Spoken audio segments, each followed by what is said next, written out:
காலம் கலிகாலம் ஆகி போச்சுடா, கம்ப்யூட்டர் கடவுளாக மாறி போச்சுடா. காய்ஸ் வணக்கம் காய்ஸ், நான் சுகுஸ்வராஜ். பார்த்தீங்கன்னா கலிகாலம் இந்த படம் வந்து இன்றைக்கி லான்ச் பண்ணுறோம் இங்கே கிளைங்கில். இந்த படத்தை வந்து நான் தான் டைரக்ட் பண்ணேன். நான் இடையில நிறைய ஷார்ட் ஃபிலிம் டைரக்ட் பண்ணியிருக்கேன். பட் இதான் ஃபர்ஸ்ட் டைம் வந்து இந்த படத்தை வந்து ஒரு ஷார்ட் ஃபிலிம் வந்து லான்ச் பண்ணுறோம். இதான் இது ஃபர்ஸ்ட் டைம். அதனால தான் வந்து இன்றைக்கி நிறைய பேர் நம்ம கூப்பிட்ருந்தோம் படத்தை லான்ச் பண்ணுறதுக்கு. ஸோ கலிகாலம் என்னென்னு பார்த்துக்கிட்டிங்கன்னா, இந்த உலகத்தில் இப்போ வந்து நிறைய விஷயம் நடக்குது, நிறைய தப்பு நடக்குது. பட் முன்னெல்லாம் வந்து தப்பு நடக்குது. ஆனால் அது வந்து எல்லாமே செய்வாங்க சராசரி மனிதர்கள். பட் இதை நான் என்ன மீன் பண்ணுறேன்னா, இப்போ தப்பு செய்கிறவங்க எல்லாமே வந்து வயசு கணக்கே இல்லை.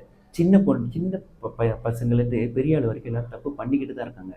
ஸோ அதுதான் வந்து அந்த உலகம் வந்து அப்நார்மல் ஆகிடுச்சு, அதாவது கலிகாலம் ஆகிடுச்சு. கலிகாலமாக ஆனால தான் இப்படி தப்பு நடந்துக்கிட்டு இருக்குது. ஸோ அதை தான் வந்து நான் இந்த படத்துலேருந்து சொல்லியிருக்கேன். ஸோ கண்டிப்பாக வந்து எல்லோரும் பார்த்து சப்போர்ட் பண்ணுங்கள். இந்த படத்தில் நடித்தவங்க எல்லாமே வந்து எல்லாமே புதுசு தான். எல்லாமே வந்து வயசு குறைவான பசங்க தான் நடிச்சிருக்காங்க. இதில் நான் மட்டும்தான் ஒரு முக்கியமான ரோல் செஞ்சுருக்கேன். மற்றவங்க எல்லாமே ரொம்ப புதுசு தான். எல்லாமே குட் ட்ரை சொல்லலாம். எல்லாம் நல்லா ட்ரை பண்ணி செஞ்சுருக்காங்க. படம் வந்து மேபி பிஃபோர் தீபாவளி வந்து நான் யூடியூப் ரிலீஸ் பண்ணுவேன். இன்றைக்கி லான்ச் பண்ணிவிட்டு. ஸோ கண்டிப்பாக எல்லோரும் பார்த்து சப்போர்ட் பண்ணுங்கள். தேங்க்யூ.